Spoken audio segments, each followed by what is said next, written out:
9 second news में खबरों की शुरुआत करेंगे पीएम मोदी के महाराष्ट्र दौरे की अहम खबरों से।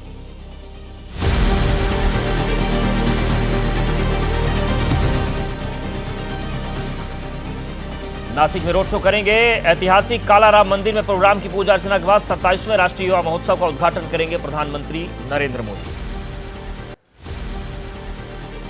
पीएम मोदी महाराष्ट्र को देंगे 30,500 करोड़ रुपए की सौगात। साथ में Mumbai trans harbour link road को राष्ट्र को करेंगे समर्पित। सबसे लंबे समुद्री ब्रिज अटल सेतु का उद्घाटन भी करेंगे।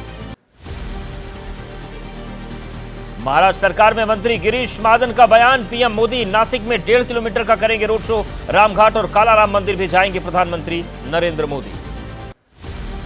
नासिक में पीएम मोदी 27वें राष्ट्रीय युवा महोत्सव का उद्घाटन करेंगे। युवा महोत्सव पर केंद्रीय मंत्री अनुराग ठाकुर का बयान। कहा, भारत की युवा शक्ति सशक्त भारत निर्माण में सक्षम। और 9 सेकंड न्यूज में वक्त चुनावी हलचल से जुड़ी खबरों का है।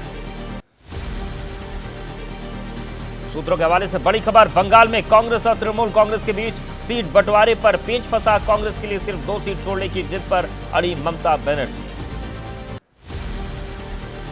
इंडिया गठबंधन में सीट बंटवारे पर आज बड़ी बैठक। कांग्रेस अलायंस कमेटी के आजाद, आज समाजवादी पार्टी और आप के साथ दूसरे चरण की बैठक।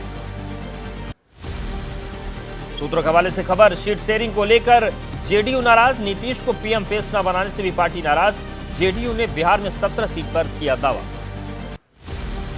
इंडिया गठबंधन में सीट बंटवारे को लेकर सीएम नीतीश कुमार का बयान। कहा, घटक दलों से हो रही है बातचीत, सब समय पर हो जाएगा सीट बंटवारा, चिंता करने की कोई बात नहीं। जेडीयू सांसद दिनेश चंद्र यादव का बयान। कहा, लोकसभा चुनाव में जेडीयू और गठबंधन की होगी बम्पर जीत। सीटों पर विवाद सिर्फ मीडिया पर प्रचारित, नीतीश के बगैर गठबंधन नहीं चल सकता। यूपी में बीजेपी के विरोधियों को कांग्रेस भारत जोड़ो न्याय यात्रा का निमंत्रण भेजेगी। कांग्रेस के राष्ट्रीय प्रवक्ता अभय दुबे ने प्रेस कॉन्फ्रेंस कर जानकारी दी। जेपी नड्डा ने अरुणाचल प्रदेश में कांग्रेस पर जमकर हमला बोला। कहा, कांग्रेस ने हमेशा देश को बांटने का काम किया। कांग्रेस भारत जोड़ो नहीं, भारत तोड़ो अन्याय यात्रा कर रही है। लोकसभा चुनाव की तैयारियों में जुटी बीएसपी का वॉलंटियर्स को जोड़ने का बड़ा अभियान। बीएसपी ने मेंबरशिप के लिए नंबर जारी किया। मिस कॉल करके पार्टी से जुड़ने की अपील। अजदुद्दीन की पार्टी एआईएमआईएम नेता असीम वकर का बड़ा बयान। लखनऊ में बोले, अगर बीएसपी चीफ मायावती पद का बनेगी चेहरा तो उनकी पार्टी और मुस्लिम समुदाय मायावती का समर्थन करेगा। अपना दल एस के अध्यक्ष आशीष पटेल का बड़ा दावा। यूपी में एनडीए की सभी 80 सीटों पर दर्ज करेगा जीत। अपना दल एस यूपी में बीजेपी के साथ मिलकर मजबूती से लड़ेगा चुनाव। श्रीनगर में पीडीपी अध्यक्ष महबूबा मुफ्ती का बयान। चुनाव आते ही ईडी विपक्ष को समन भेजना शुरू कर देता है। यह विपक्षी नेताओं को परेशान करने का बीजेपी का तरीका है। राजनीति से जुड़ी खबरों की बात करते हैं 9 second news. Gujarat global investor summit का आखिरी दिन आज। गांधीनगर में गृह मंत्री अमित शाह गुजरात वाइब्रेंट समिट में शामिल होंगे। सम्मेलन के समापन सत्र को संबोधित करेंगे। निलंबित विपक्षी सांसदों के मुद्दे पर संसद की विशेषाधिकार पैनल की बैठक होगी। सदन में गंभीर अव्यवस्था पैदा करने के मामले में 3 कांग्रेस सांसदों के मौखिक बयान दर्ज होंगे। आज से 3 दिन हरियाणा के जींद दौरे पर रहेंगे आरएसएस प्रमुख मोहन भागवत। संघ की स्थापना के 100 वर्ष पूरे होने पर होने वाले कार्यक्रमों की करेंगे समीक्षा। इलेक्ट्रिक व्हीकल एक्सपो का पटना में आयोजन। मुख्यमंत्री नीतीश कुमार एक्सपो कार्यक्रम में हुए शामिल। बिजली से चलने वाली गाड़ियों के लिए जानकारी।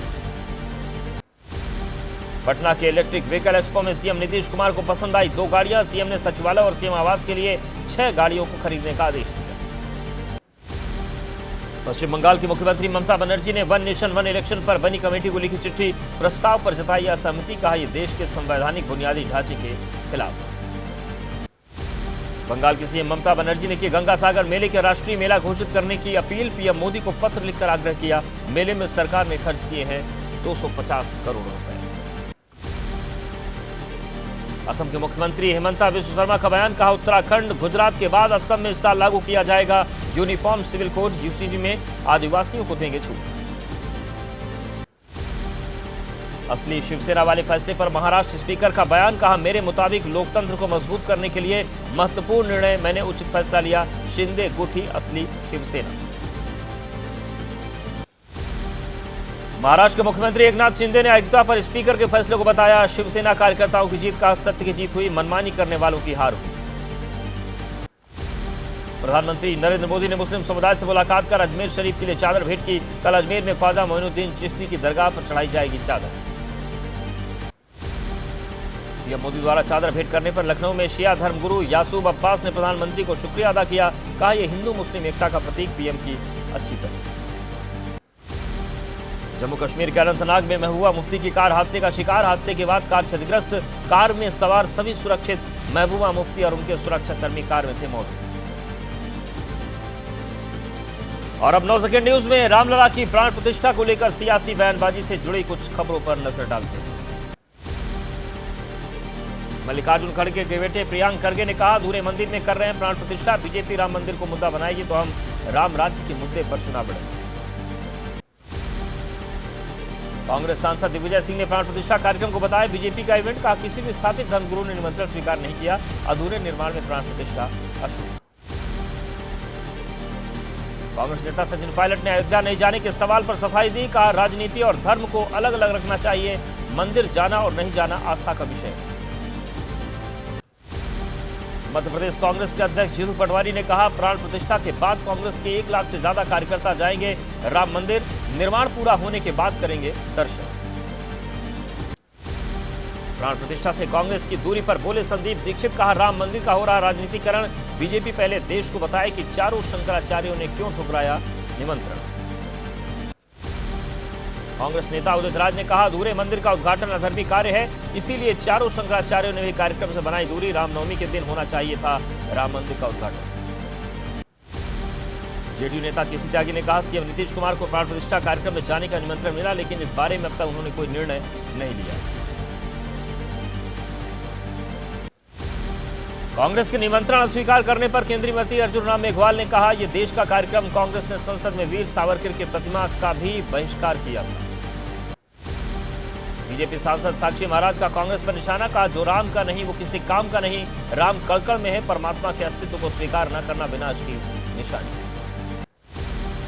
कांग्रेस नेता इमरान मसूद ने नेगेटिव प्रचार पर बीजेपी और आरएसएस पर साधा निशाना। कहा हम भी राम को मानने वाले हैं। राम के घर का न्योता नहीं दिया जाता, राम तो खुद बुलाने वाले। यूपी कांग्रेस अध्यक्ष अजय राय का बयान। कहा मकर संक्रांति के दिन यूपी कांग्रेस के सभी नेता अयोध्या जाकर सरयू में करेंगे स्नान। रामलला और हनुमानगढ़ी के दर्शन करेंगे।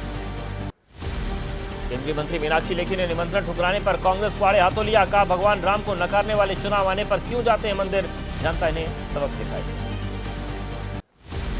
दिल्ली सरकार में मंत्री सौरभ भारद्वाज ने कहा प्राण प्रतिष्ठा कार्यक्रम से दूरी कांग्रेस का निजी मामला, लेकिन शंकराचार्यों के बिना राम मंदिर में प्राण प्रतिष्ठा दुखद।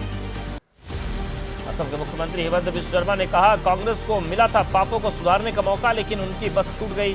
पूछा बाबर की कब्र का दौरा करने वालों को रामलला से इतनी नफरत क्यों। हरियाणा के गृह मंत्री अनिल विज ने कहा जिनके मन में राम के प्रति प्यार होगा वो समारोह में जरूर जाएगा। राजनीतिक भावना के चलते प्राण प्रतिष्ठा कार्यक्रम से कांग्रेस ने दूरी बनाई। अपने दिवंगत माता पिता का पिंडदान करने बिहार के गया पहुंचे बॉलीवुड अभिनेता संजय दत्त। कहा राम मंदिर में प्राण प्रतिष्ठा समारोह होना अच्छी बात, मैं जरूर जाऊंगा।